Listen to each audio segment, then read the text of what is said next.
নমস্কাৰ। আজি এই ভিডিঅ'টো খুব শ্বৰ্ট কৰিব চেষ্টা কৰিছোঁ, কাৰণ কিয় অহা কালিলৈ এটা ভিডিঅ' দিম।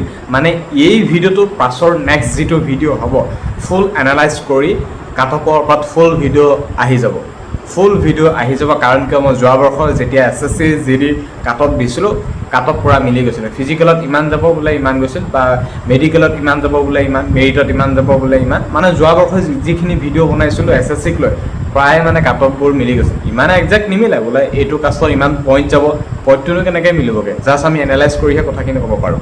গতিকে অফিচিয়েল ডাটাটো আমাৰ হাতত নাথাকে, জাষ্ট অফিচিয়েল চেয়াৰমেন বা SSC তেওঁলোকৰ হাততেই থাকিব। ঘপককৈ নটিচ মাৰি দিব, কাট অফ মাৰি দিব, যিটো বোলে সেইটোৱে। কিন্তু আমি এনালাইজ কৰি তোমালোকক বুজাব পাৰোঁ, চেষ্টা কৰিব পাৰোঁ, কাৰণ যিহেতু আমি এই কণ্টেণ্টটোৰ লগতে জড়িত।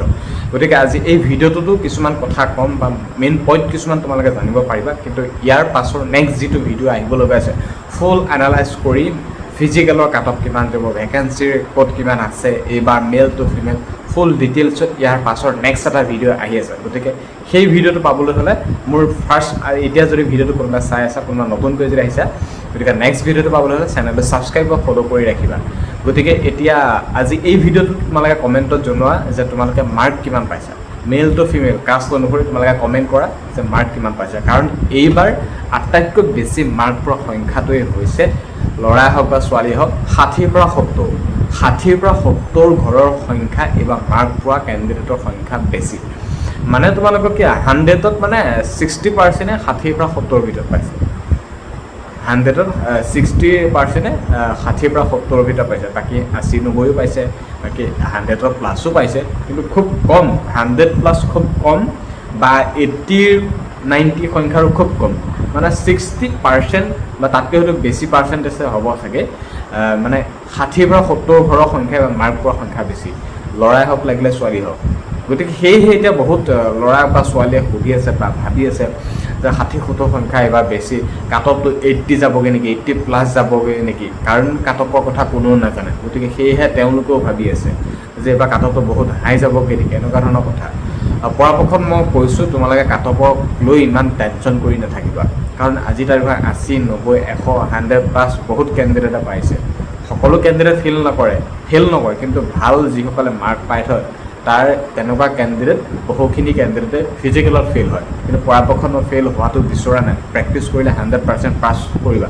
কাৰণ তেওঁলোকে পঢ়াত গুৰুত্ব দি থাকে, ফিজিকেলত ইমান গুৰুত্ব নিদিয়ে। হয় তেওঁলোকৰ ৱেইটটো বেছি, মানে 90, 80, 100+ যিসকলৰ আছে, প্ৰায় কেণ্ডিডেটৰ তোমালোকে মন কৰিবা, চাবা যে তেওঁলোকক ক'ৰবাত নহয় ক'ৰবাত কিবা এটা সমস্যা থাকে। কিন্তু যিসকলক কম মাৰ্ক পাই থাকে, বা এটা এভাৰেজ যিটো 60-70 বা 50 এনেকুৱা যিসকলৰ মাৰ্ক থাকে, তেওঁলোকৰ কিন্তু ইমান সমস্যা নাথাকে। তেওঁলোকৰ ৰানিঙত পূৰা ফালি চিলি যায়।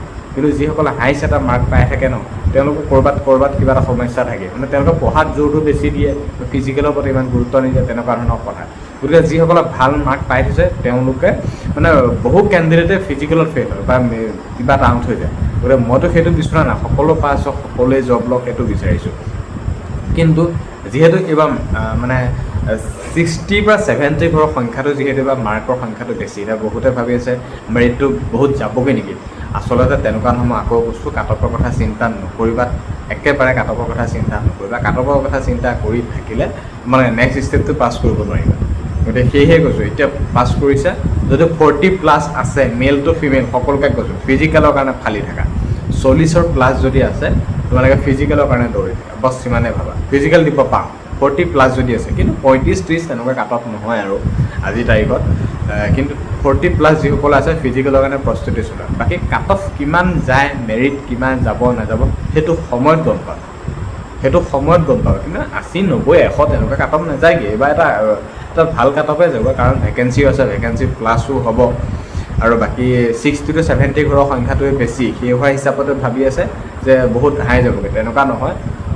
কাট অফটো কেনেকৈ কি হিচাপত কমি যায়গৈ, এটা কাট অফেই কেনেকৈ বনেগৈ, তোমালোকে ষ্টেপ বাই ষ্টেপ নিজে গম পাই থাকিবা। কাৰণ কিয় ফিজিকেলত 8জনকৈ মাতিব, 8জনকৈ মাতিলে প্ৰায় কেণ্ডিডেট নাযায়, বা বহুখিনি নাযাব। মানে 8জনৰ ভিতৰত 6জন ধৰি থোৱা, তাৰে ভিতৰত তেনেকুৱা 3জনে ভাল মাৰ্ক পাইছে, তাৰে ভিতৰত 2জনে বেয়া মাৰ্ক পাইছে, তেনেকুৱা। তাৰে কিছুমান ফিজিকেলত পাছ হ'ব, কিছুমান ফেইল হ'ব, কিছুমান ডকুমেণ্টছৰ আউট হ'ব, বা তাৰ গৈ চালি জাৰি আকৌ মেডিকেলত 2জন পৰেগৈ, মেডিকেলত 2জন পায়, মেৰিটত 1জন আহেগৈ।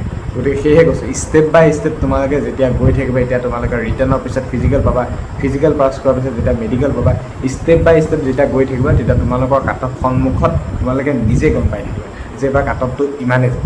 গতিকে ইমান এতিয়া চিন্তা কৰি নাথাকিবা, কাটঅফক লৈ ইমান টেনশ্যন নল'বা। কিন্তু ইয়াৰ পাছত নেক্সট যিটো ভিডিঅ' হ'ব ফিজিকেলৰ কাটঅফ ভেকেঞ্চি ফুল ডিটেইলছত এটা ভিডিঅ' আহি আছে, আৰু সেই ভিডিঅ'টো চাবলৈ হ'লে বা সঠিকটো আপডেট পাবলৈ হ'লে তোমালোকে মোৰ আজি কমেণ্ট বক্সত কমেণ্ট কৰিব লাগিব যে ইমান মাৰ্ক পাইছোঁ, তেতিয়াহে ৰিয়েল এটা কাটঅফ যিমান পাৰে সিমান দিবলৈ মই এনালাইজ কৰি চেষ্টা কৰিম ইয়াৰ পাছৰ নেক্সট ভিডিঅ'ত। গতিকে ভিডিঅ'টো শ্বেয়াৰ কৰা। তোমাৰ ফাৰ্ষ্ট টাইম আহিছে SSC লৈ কিবা আপডেট হওক বা ডকুমেণ্টছৰ ভিডিঅ' লাগে, ফিজিকেলৰ ভিডিঅ' লাগে বা কাটঅফৰ ভিডিঅ' লাগে, কমেণ্ট কৰিবা, ছাবস্ক্ৰাইব কৰিবা, চেনেলটো শ্বেয়াৰ কৰিবা। নিশ্চয় দিম মানে দিমেই, কাৰণ এতিয়া SSCৰ সময়ত SSC লৈ যিমান পাৰে সিমান ভিডিঅ'ছবোৰ দি থাকিম। গতিকে ভিডিঅ'বোৰ চাই থাকিবা।